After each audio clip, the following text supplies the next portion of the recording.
معاملات کا بھی نام ہے، اسلام شادی بیاہ کا بھی نام ہے، اسلام لین دین کا بھی نام ہے، اسلام اخلاق کا بھی نام ہے۔ آپ سماج میں کیسے رہتے ہیں، کیسے کاروبار کرتے ہیں، کیسے شادی بیاہ کرتے ہیں، کیسے لین دین کرتے ہیں، اسلام اس کی بھی آپ کو شکشا دیتا ہے، تعلیم دیتا ہے۔ شادی انسان کی زندگی کا بڑا ہی امپورٹنٹ حصہ ہے میرے پیارے بھائی۔ مرد جوان ہو گیا، عورت جوان ہو گئی، لڑکا بالغ ہو گیا، لڑکی بالغ ہو گئی، اب ظاہر ہے اللہ تعالیٰ نے دونوں کے اندر ایک اٹریکشن رکھا ہے، ایک کشش رکھی ہے، ایک آکرشن رکھا ہے۔ مرد کو عورت کی ضرورت ہے، عورت کو مرد کی ضرورت ہے۔ اب کون سا طریقہ اپنایا جائے کہ مرد اور عورت کے درمیان تعلق جائز ہو جائے، صحیح ہو جائے؟ اسلام نے اس کے لیے نکاح کا سسٹم بنایا، شادی کا سسٹم بنایا۔ اور جب اسلام نے نکاح کا سسٹم بنایا تو اسلام نے یہ بھی بتایا کہ اس نکاح کے اندر ہم نے محبت رکھی ہے۔ اس نکاح کے ذریعے مرد اور عورت کے بیچ میں ہم محبت پیدا کر دیتے ہیں، ہم دل کو جوڑ دیتے ہیں۔ ابھی 14 فروری کی تاریخ گزری ہے، ویلنٹائنس ڈے پوری دنیا میں منایا جاتا ہے۔ اس کو محبت کے نام سے لوگ یاد کرتے ہیں، یہ محبت کا دن ہے، عشق کا دن ہے، پیار کا دن ہے۔ اچھا، بڑے مزے کی بات ہے، ویلنٹائنس ڈے منانے والوں سے پوچھو تمہاری بہن کو کوئی گلاب کا پھول دیا کہ نہیں دیا تو بھڑک جائے گا۔ تم کیسی بات کر رہے ہو؟ تم نے کسی کی بہن کو گلاب کا پھول دیا، تم نے کسی کی بہن کے ساتھ ویلنٹائنس ڈے منایا تو بہت اچھی بات ہے۔ تمہاری بہن نے کس کے ساتھ منایا میں نے پوچھ لیا تو تم کو برا لگ گیا۔ اس کا مطلب یہ ہوا کہ تم جس کو محبت کا نام دے رہے ہو، جس کو پیار کہہ رہے ہو، جس کو لو کہہ رہے ہو، جس کو عشق کہہ رہے ہو، یہ عشق نہیں ہے، یہ لو نہیں ہے، یہ پیار نہیں ہے، یہ ہوس ہے، یہ لشٹ ہے، یہ واسنا ہے، یہ جسم کی بھوک ہے، اور یہ ٹائم پاس ہے۔ اور یہ اسی لیے آج آپ دیکھیے کہ لوگ لو اور پیار کے نام پر آج ایک دوسرے سے تعلق قائم کرتے ہیں، اور جب جی بھر جاتا ہے تو جس طریقے سے قلم استعمال کرنے کے بعد قلم کو پھینک دیا جاتا ہے، رشتوں کو بھی لوگ پھینک دیتے ہیں۔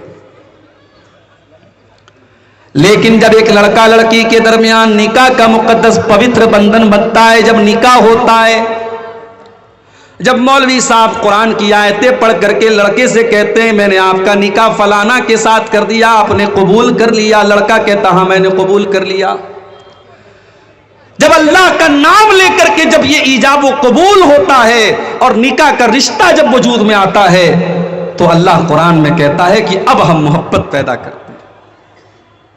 اور یہ عجیب و غریب محبت ہے جو ریسٹورنٹ میں پیدا نہیں ہو سکتی، جو کسی پارک کے اندر پیدا نہیں ہو سکتی، جو کسی کالج کے کمرے کے اندر پیدا نہیں ہو سکتی، جو دنیا کے کسی گندے روم میں پیدا نہیں ہو سکتی۔ یہ محبت پیدا ہوتی ہے نکاح کے ذریعے۔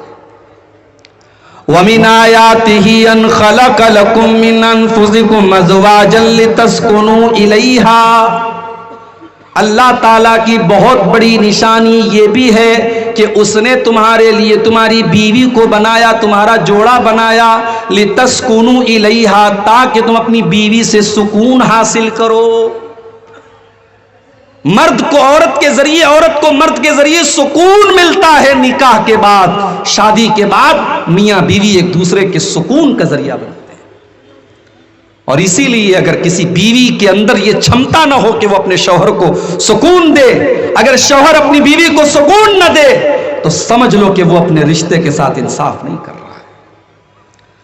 اگر مرد گھر میں آتا ہے، عورت اپنے شوہر کے لیے نہ تو سجتی ہے، نہ سورتی ہے، نہ میک اپ کرتی ہے، نہ شوہر کا دل لبھاتی ہے، نہ شوہر سے پیار سے باتیں کرتی ہیں، تو وہ عورت یہ سمجھ لے کہ وہ اپنے شوہر کو غلط راستے پر لے جانے پر اکسا رہی ہے، وہ اپنے شوہر کو اپنے آپ سے دور کر رہی ہے۔ اللہ کے نبی سے پوچھا گیا، اے اللہ کے نبی سب سے بہترین عورت کون؟ اللہ کے پیارے نبی فرماتے ہیں التی تسرہ اذا نظر، سب سے بہترین عورت وہ ہے شوہر دیکھے تو خوش ہو جائے۔ شوہر باہر سے جب گھر میں آئے، ٹینشن لے کر کے آئے، تکلیف لے کر کے آئے، پریشانی لے کر کے آئے، اور بیوی کا خوبصورت چہرہ، مسکراتا ہوا چہرہ، اور بیوی کی میٹھی میٹھی باتیں سن کر کے اس کی ٹینشن دور ہو جائے، اس کا غم ہلکا ہو جائے، اس کی پریشانی دور ہو جائے، یہ ایک بہترین اور ایک آئیڈیل بیوی کی نشانی ہے میرے پیارے ساتھی۔ اللہ کہہ رہا ہے کہ ہم نے تمہاری بیوی کو بنایا تاکہ تم سکون حاصل کرو۔ وَجَعَلَ بَيْنَكُمْ مَوَدَّةً وَرَحْمَةً، اور اللہ کہتا ہے کہ ہم نے میاں بیوی کے درمیان محبت پیدا کر دی اور رحمت پیدا کر دی۔ کبھی کبھی کچھ نوجوان مجھ سے فون کر کے پوچھتے ہیں، مولوی صاحب اسلام میں پیار کرنا کیسا ہے، اسلام میں محبت کرنا کیسا ہے؟ میں نے کہا بہت اچھا ہے، اسلام محبت والا دین ہے، پیار والا دین ہے، مگر ناجائز پیار نہیں، جائز پیار۔ اسلام جائز پیار کا حکم دیتا ہے، اور وہ جائز پیار نکاح کے ذریعے پیدا ہوتا ہے۔ وہ پیار جو اللہ شوہر کے دل میں ڈالتا ہے، وہ پیار جو بیوی کے دل میں اللہ ڈالتا ہے۔ لڑکا کٹیہار کا رہنے والا، لڑکی کہیں اور کی رہنے والی، خاندان الگ ہے، دونوں نے کبھی ایک دوسرے کو دیکھا بھی نہیں تھا۔ لڑکے والوں نے جا کر کے لڑکی کو دیکھا، لڑکی پسند آئی، رشتہ طے ہو گیا، نکاح ہو گیا، لڑکی دلہن بن کر کے گھر میں آئی۔ ساری زندگی دونوں نے ایک دوسرے کو کبھی دیکھا نہیں تھا، لیکن شادی ہو جاتی ہے، اور 2-4 روز کے بعد اتنی محبت پیدا ہو جاتی، اتنا پیار پیدا ہو جاتا ہے، لڑکا نوکری کے سلسلے میں اپنے شہر کے باہر جانے لگتا ہے، کٹیہار سے باہر جانے لگتا ہے، دلی، ممبئی، کلکتہ جانے لگتا ہے۔ اس کی 4 دن کی آئی ہوئی بیوی کی آنکھوں میں آنسو آ جاتے ہیں، وہ رونے لگتی ہے، وہ ہاتھ پکڑ کر کے شوہر کو منع کرتی ہے، مجھے چھوڑ کے نہ جاؤ، مجھے اپنے ساتھ لے کر کے جاؤ۔ او لوگوں، یہ محبت اس عورت کے دل میں کس نے ڈالی؟ اس شوہر کے دل میں اس بیوی کی محبت کس نے ڈالی؟ قرآن کہتا ہے یہ محبت سوشل میڈیا کے ذریعے پیدا نہیں ہوئی، یہ محبت فیس بک کے ذریعے پیدا نہیں ہوئی، یہ محبت انسٹاگرام کے ذریعے پیدا نہیں ہوئی۔ وَمِنْ آيَاتِهِ أَنْ خَلَقَ لَكُمْ مِنْ أَنفُسِكُمْ أَزْوَاجًا، ہم نے تمہاری بیویوں کو بنایا تاکہ تم ان سے سکون حاصل کرو۔ وَجَعَلَ بَيْنَكُمْ مَوَدَّةً وَرَحْمَةً، اور ہم نے میاں بیوی کے دل میں ایک دوسرے کی محبت پیدا کر دی۔ اور ایک بات بتاؤں، میاں بیوی کے رشتے کو اللہ نے کیا کہا ہے قرآن میں؟ ہن لباس لکم وانتم لباس لہن، مرد اپنی عورت کے لیے لباس ہے اور عورت اپنے مرد کے لیے لباس ہے۔ لباس کا مطلب سمجھتے ہیں؟ میں بلیزر پہن کے بیٹھا ہوں آپ کے سامنے، کیوں صاحب؟ میں ٹی شرٹ پہن کے کیوں نہیں آیا؟ کیونکہ مجھے پتا ہے کہ مجھے بلیزر اچھی لگتی ہے۔ ہمارے بہت سارے نوجوان ٹی شرٹ پہنتے، ان کو یہ لگتا ہے کہ صاحب ہمارے اوپر ٹی شرٹ اچھی لگتی ہے۔ عورتوں کو دیکھیے کتنا پیسہ خرچ کرتی ہیں اپنے کپڑے کے اوپر۔ کپڑا اور لباس انسان کو زینت دیتا ہے، انسان کو سجاتا ہے، انسان کو خوبصورت بناتا ہے۔ اللہ فرما رہا ہے کہ ہن لباس لکم وانتم لباس لہن، پتی اپنی پتنی کے لیے لباس ہے، پتنی اپنے پتی کے لیے لباس ہے، یعنی دونوں ایک دوسرے کے لیے زینت ہیں، ایک دوسرے کی خوبصورتی ہیں۔ اگر مرد کی زندگی سے عورت کو نکال دیا جائے، اگر عورت کی زندگی سے اس کے شوہر کو نکال دیا جائے، ان کی رنگین زندگی بلیک اینڈ وائٹ ہو جائے گی، ان کی زندگی سے خوبصورتی ختم ہو جائے گی۔ اور لباس کا ایک کام اور بھی ہے، گرمی کا موسم آیا کاٹن کا کپڑا پہن لیا، سردی کا موسم آیا ہم نے اونی کپڑا پہن لیا، برسات کا موسم آیا ہم رین کوٹ پہن کر کے نکل گئے۔ لباس ہمیں اور آپ کو موسم کے نقصان سے بچاتا ہے، گرمی میں گرمی سے بچاتا ہے، سردی میں ٹھنڈک سے بچاتا ہے، بارش میں بارش سے بچاتا ہے۔ اب ذرا قرآن کی آیت پر غور کرو، اللہ کہہ رہا ہے ہن لباس لکم وانتم لباس لہن، تمہاری بیوی تمہارے لیے لباس ہے، وہ تم کو زناکاری کے خرابیوں سے بچاتی ہے۔ تمہارے پاس جب بیوی رہے گی تمہاری شرمگاہ کا غلط استعمال نہیں ہوگا، تمہاری آنکھیں نہیں بہکیں گی، تم غلط راستے کی طرف نہیں جاؤ گے۔ اور اگر شادی کرنے کے بعد بھی تمہاری شرمگاہ غلط راستے پر جا رہی ہے اور تمہاری نظریں غلط راستے پر جا رہی ہے تو تم ڈبل مجرم ہو، کیونکہ تمہارے پاس حلال راستہ موجود تھا۔ اس لیے اسلام یہ کہتا ہے اگر شادی شدہ مرد یا شادی شدہ عورت اگر زنا کرتی ہے اور کسی غیر کے ساتھ تعلق قائم کرتی ہے تو شادی شدہ مرد اور شادی شدہ عورت کو سزائے موت دے دی جائے گی، اس کو پتھروں سے مار مار کے ختم کر دیا جائے گا، کیونکہ وہ مجرم نہیں ہے، وہ ڈبل مجرم ہے، اس کے پاس تو اپنی خواہش کو پورا کرنے کے لیے حلال راستہ موجود ہے۔ ہن لباس لکم، عورتیں اپنے شوہر کے لیے لباس ہیں اور شوہر اپنے مرد اپنی بیوی کے لیے لباس ہے۔ اچھا، لباس کا ایک کام اور بھی ہے۔ یہاں جتنے لوگ بیٹھے ہیں سب کے بدن پہ کپڑا ہے، کوئی لنگی پہنے ہوئے ہے، کوئی پاجامہ پہنے ہوئے ہے، کوئی پینٹ پہنے ہوئے ہے، لیکن سب کے بدن پہ کپڑا ہے۔ اگر اس پورے جلسے میں کوئی اچانک سے آ جائے جو بالکل ننگا ہو، اس کے بدن پہ کپڑا نہ ہو، تو پہلی نظر میں ہم کہیں گے کہ یہ آدمی پاگل ہے، یہ آدمی پاگل ہے۔ اگر یہ صحیح ہوتا تو یہ ننگا نہ ہوتا۔ ایک عقل مند انسان جس کا دماغ صحیح طریقے سے کام کر رہا ہو، ایسا نہیں ہو سکتا کہ وہ ننگا گھومے گا، کیونکہ لباس ہماری ستر پوشی کرتا ہے، ہماری شرمگاہ کو ڈھانپتا ہے، ہماری عزت پر پردہ ڈالتا ہے۔ اب ذرا قرآن کی اس آیت پر غور کرو۔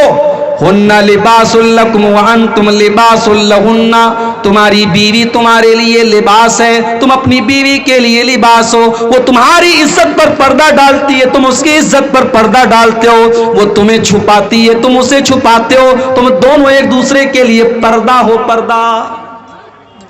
اسی لیے اللہ کے نبی نے سختی سے منع کیا ہے۔ سہاگ رات کے بعد لڑکے اپنے دوستوں سے شیئر کرتے ہیں اپنی باتیں، اسلام نے قطعی طور پر حرام کیا ہے۔ بیڈ روم کے اندر میاں بیوی کے درمیان جو باتیں ہو رہی ہیں، جو محبت ہو رہی ہے، وہ میاں بیوی کے درمیان کا ایک راز ہے، ایک سیکرٹ ہے۔ اس سیکرٹ کو آپ کو کسی کے سامنے ظاہر نہیں کرنا ہے۔ خبردار خبردار، کوئی عورت اپنی سہیلیوں کو نہ بتائے، کوئی مرد اپنے دوستوں کو نہ بتائے۔ اللہ کے نبی نے منع کیا ہے۔ کیوں منع کیا ہے؟ فرمایا ہن لباس لکم وانتم لباس لہن، تم دونوں ایک دوسرے کا لباس ہو، اور لباس کا کام تو پردہ ڈالنا ہوتا ہے، لباس کا کام بے پردہ کرنا نہیں ہوتا۔ اللہ اکبر، یہ محبت ہے جو نکاح کے ذریعے پیدا ہوتی ہے میرے بھائی۔ اسی لیے اسلام نے نکاح کرنے کا حکم دیا اور نکاح کو آسان بنانے کا بھی حکم دیا۔ اللہ کے نبی فرماتے خیر النکاح ایسرہ، سب سے زیادہ برکت والا نکاح وہ ہے جس کے اندر سب سے کم خرچ کیا جائے، سب سے آسانی کے ساتھ نکاح ہو جائے۔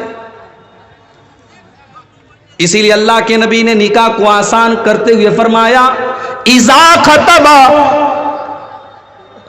جب تمہارے لڑکا یا لڑکی کے لیے اذا خطب الیکم ممن ترضون دینہ وخلقہ، جب تمہارے لڑکا یا لڑکی کے لیے کوئی اچھا رشتہ آ جائے، دیندار گھر کا رشتہ آ جائے، اچھے اخلاق والے گھر کا رشتہ آ جائے، فزوجوہ، تو تم اپنی لڑکی کی شادی کر دو، تم اپنے لڑکے کی شادی کر دو۔ اگر تم ایسا نہیں کرو گے، الا تفعلوا، اگر تم ایسا نہیں کرو گے، تکن فتنۃ فی الارض وفساد عریض، تو زمین کے اندر بہت زیادہ فساد پھیل جائے گا، فتنہ پھیل جائے گا۔ آج فتنہ پھیل رہا ہے، فتنہ پھیل رہا ہے۔ آج ہم نے نکاح کو مشکل بنایا، بارات کا سسٹم ہم نے داخل کیا، جہیز کا سسٹم ہم نے داخل کیا، لاکھوں روپے کا ولیمہ ہوگا تب نکاح ہوگا، بارات 200 لوگوں کی بارات جائے گی تب نکاح ہوگا، 2 ویلر اور 4 ویلر ملے گی تب نکاح ہوگا۔ ہم نے جب نکاح کو ان رسموں کے ذریعے بوجھل بنایا، نتیجہ یہ نکلا آج نکاح مشکل ہو رہا ہے اور زنا آسان ہو رہا ہے۔ اتنا آسان ہو گیا زنا، موبائل کی ایک چیٹنگ کے ذریعے آج زنا ہو جاتا ہے، واٹس ایپ کے ذریعے ایک چیٹنگ کے ذریعے آج ہوٹل کے کسی کمرے میں جا کر کے زنا کیا جا رہا ہے۔ آج زنا اس قدر عام ہو رہا ہے، ہم نے نکاح کو مشکل بنا کر کے میرے پیارے ساتھیوں، ہم نے زنا کو آسان بنا دیا۔ یاد رکھو میرے بھائیوں، تبلیغی جلسہ ہے، اصلاحی جلسہ ہے، میں وہی باتیں کروں گا جس کا تعلق سماج کی اصلاح سے ہے۔ اگر میری باتیں آپ کو بری لگے تو مجھے معاف کرنا، مگر جو سماج کی حقیقت ہے وہ میں آپ کو دکھاؤں گا۔ آج ہم نے اور آپ نے زنا کو آسان کر دیا اور نکاح کو مشکل کر دیا۔ کتنے گھروں میں لڑکیاں آج 30-30 سال کی ہو گئی، باپ کے پاس بیٹیوں کے جہیز کا انتظام نہیں ہے، بیٹیوں کی شادی کرنے کے لائق وہ نہیں ہے، وہ بیچارہ غریب ہے، مزدور ہے، وہ کیسے کیسے اپنی روزی روٹی چلاتا ہے، وہ کہاں سے لاکھوں روپے کا انتظام کرے گا۔ 30-30 سال کی، 35-35 سال کی بن بیاہی لڑکیاں آج بیٹھی ہوئی ہیں۔ میرے پیارے ساتھیوں، جو لڑکی 18 سال کی عمر میں جوان ہو چکی ہے، جس کے اندر مرد کے ساتھ شادی کرنے کی خواہش 18 سال کی عمر سے پیدا ہو چکی ہے، جس کے اندر نیچرل طور پر اللہ تعالیٰ نے وہ جذبہ 18 سال کی عمر میں رکھا ہے، اس لڑکی کو آپ نے 30 سال کی عمر تک، 35 سال کی عمر تک آپ نے اس کو بٹھا کے رکھا ہے۔ اگر اس لڑکی کے قدم بہک گئے، وہ غلط راستے پر چلی گئی، اللہ نہ کرے اس نے کوئی غلط کام کر دیا، تو سوچو میرے بھائی اس کا کون ذمہ دار ہوگا؟ لڑکے آج 18 سال کی عمر میں جوان ہو چکے ہیں، شادی ہو رہی ہے 30 سال کی عمر میں، 32 سال کی عمر میں۔ ہمارا بیٹا بھی اپنے پیر پہ نہیں کھڑا ہوا ہے، جب سرکاری نوکری ملے گی تب شادی کریں گے، جب اچھا خاصا پیسہ کمانے لگے گا تب شادی کریں گے۔ لڑکا 18 سال کی عمر میں جوان ہوا، آپ شادی کر رہے ہیں 30 سال کی عمر میں، کیا 12 سال تک وہ کیا نماز پڑھ کر کے اور تہجد پڑھ کر کے اور قرآن پڑھ کر کے اپنے آپ کو گناہوں سے بچا لے گا؟ نہیں میرے پیارے ساتھیوں، یہ بڑا مشکل راستہ ہے، یہ بڑی مشکل ڈگر ہے۔ آپ اپنے بچے اور بچیوں کو خطرے میں ڈال رہے ہیں، انہیں غلط راستے پر لے کے جا رہے ہیں۔ اللہ کے نبی فرماتے ہیں، یا معشر الشباب من استطاع منکم الباء فلیتزوج فإنہ اغض للبصر واحسن للفرج۔ اللہ کے نبی فرماتے ہیں، اے نوجوانوں، جب تم شادی کے قابل ہو جاؤ، جب تم جوان ہو جاؤ اور بیوی کا خرچہ اٹھانے کے قابل ہو جاؤ، فلیتزوج، تو تم نکاح کر لو۔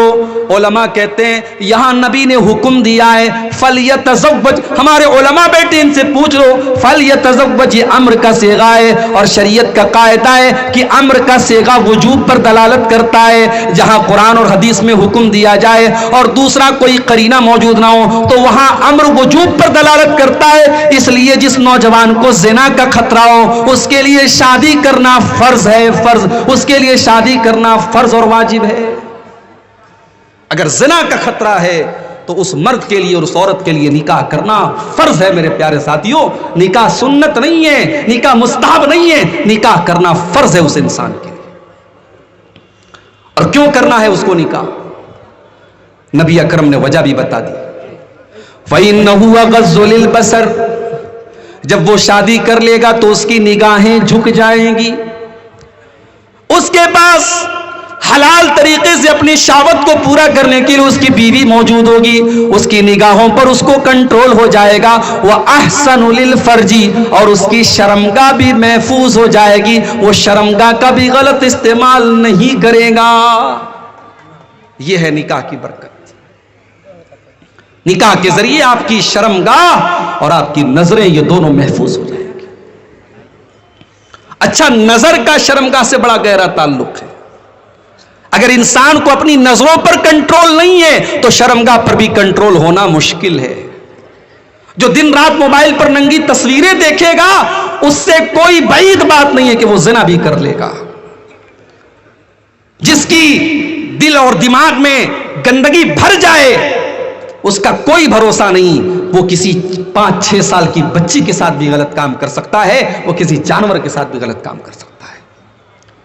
اسی لیے اللہ کے نبی فرماتے ہیں، العینان زناہما النظر، آنکھوں کا زنا غلط چیزوں کو دیکھنا ہے، والاذنان زناہما الاستماع، کانوں کا زنا غلط چیزوں کو سننا ہے، واللسان زناہ الکلام، اور زبان کا زنا غلط چیزوں کو زبان سے نکالنا ہے، والید زناہ البطش، اور ہاتھوں کا زنا غلط چیزوں کو ٹچ کرنا ہے۔ آپ بس میں جا رہے ہیں، آپ ٹرین میں جا رہے ہیں, کوئی عورت آپ کے بغل سے گزر رہی ہے, آپ کے بغل میں بیٹھی ہے, وہ غیر عورت آپ کا ہاتھ اگر اس کو ٹچ بھی کر رہا ہے, یہ ٹچ کرنا بھی ہاتھ کا زنا ہے. اللہ کے نبی فرماتے ہیں غلط چیز کو, ناجائز چیز کو چھونا بھی ہاتھ کا زنا ہے.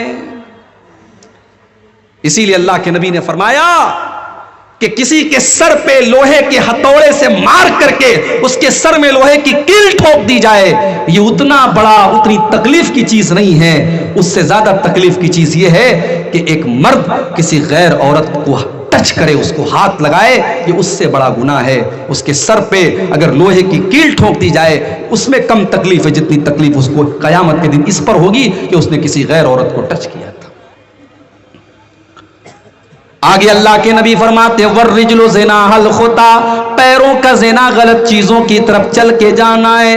آنکھوں سے زنا ہو رہا ہے, زبان سے زنا ہو رہا ہے, کانوں کے ذریعے تم گندے گندے گانے اور بالی ووڈ کے سانگ سن کر کے کانوں سے زنا کر رہے ہو, تم زبان سے گالی بک کر کے زبان سے زنا کر رہے ہو, تم ہاتھوں سے غلط چیزوں کو ٹچ کر کے اپنے ہاتھوں سے زنا کر رہے ہو, تم پیروں سے غلط راستے پر جا کر کے پیروں سے زنا کر رہے ہو. اور اللہ کے نبی فرماتے ہیں جب ان تمام چیزوں پر انسان کو کنٹرول نہیں ہوتا ہے, والقلب یہوا ویتمنا, اس کے بعد انسان کے دل میں غلط کام کرنے کی تمنائیں پیدا ہونے لگتی ہیں, اس کے دل میں اچھائیں پیدا ہونے لگتی ہیں. والفرج یصدق ذلک ویکذبہ, اور اس کے بعد یا تو اس کی شرمگاہ وہ کام کر ڈالتی ہے یا اس کام سے بچ جاتی ہے, یا تو انسان زنا کر ڈالتا ہے یا بچا لیتا ہے, لیکن شروعات انہی چیزوں کے ذریعے ہوتی ہے. آج یہ زنا عام ہو رہا ہے, اور کیوں عام ہو رہا ہے؟ کیونکہ ہم نے نکاح کو مشکل بنا دیا. میرے بھائیو, رشتے ناطے کرنے سے لے کر کے شادی تک کتنی لمبی لسٹ ہے جو ہم ناجائز اور حرام کام کرتے ہیں. یہ ہلدی کی رسم کہاں سے آئی؟ یہ مہندی کی رسم کہاں سے آئی؟ لڑکی کو ہلدی لگائی جا رہی ہے, خاندان کی ساری لڑکیاں اکٹھا ہوئی ہیں, سب پیلے پیلے رنگ کے کپڑے پہنے ہوئی ہیں. اس گھر میں عقیقہ کی دعوت تو نہیں ہوتی, ولیمہ کی دعوت تو نہیں ہوتی, لیکن ہلدی کی رسم ضرور پوری کی جا رہی ہے. ساری لڑکیاں ہلدی کے کلر کا کپڑا پہنی ہے اور دلہن کو ہلدی لگائی جا رہی ہے. فنکشن ہو رہا ہے, پارٹی ہو رہی ہے, ناچ گانا ہو رہا ہے, رات میں عورتیں گیت گا رہی ہیں. یہ تمام چیزیں میرے پیارے ساتھیوں ہندو مذہب سے لی گئی ہیں اور آپ کے ہندوستانی کلچر سے لی گئی ہیں. اسلام میں یہ تمام چیزیں حرام ہیں. اللہ کے پیارے نبی فرماتے ہیں من تشبہ بقوم فہو منہم, جو کسی قوم کی نقل کرے گا, جو کسی قوم کے طریقے پر چلے گا, وہ کل قیامت کے دن انہی لوگوں کے ساتھ رہے گا. شادی ہو رہی ہے, ناچ ہو رہا ہے, گانا ہو رہا ہے, مسلمان کے گھر کی شادی ہے. اور آگے بہت بڑھ کر کے بتاؤں, اہل حدیث کے گھر کی, سینے پر ہاتھ باندھنے والا اور رفع الیدین کرنے والا اور آمین زور سے بولنے والا اور نبی کی ایک ایک سنت پر عمل کرنے کا دعویٰ کرنے والا, اس کے گھر میں بھی ناچ گانا ہو رہا ہے شادی کے موقع پر. میرے پیارے ساتھیوں, اگر آپ کا دعویٰ ہے کہ آپ اہل حدیث ہیں, اور میں بیان کرتا ہوں بنارس میں اور دوسرے علاقوں میں کہ میں جب سیمانچل کے علاقے میں جاتا ہوں, میں ایک ایسی قوم کے درمیان بھی جاتا ہوں جس کو شیر سابادی قوم کہتے ہیں, جو 99% اہل حدیث ہے, جو 99% قرآن و سنت پر چلنے والی ہے. مگر جب آپ کے سماج میں یہ سنتا ہوں کہ جہیز کا لین دین بھی ہو رہا ہے, شادی بیاہ پر ناچ گانا بھی ہو رہا ہے, تب مجھے سوچنے پر مجبور ہونا پڑتا ہے.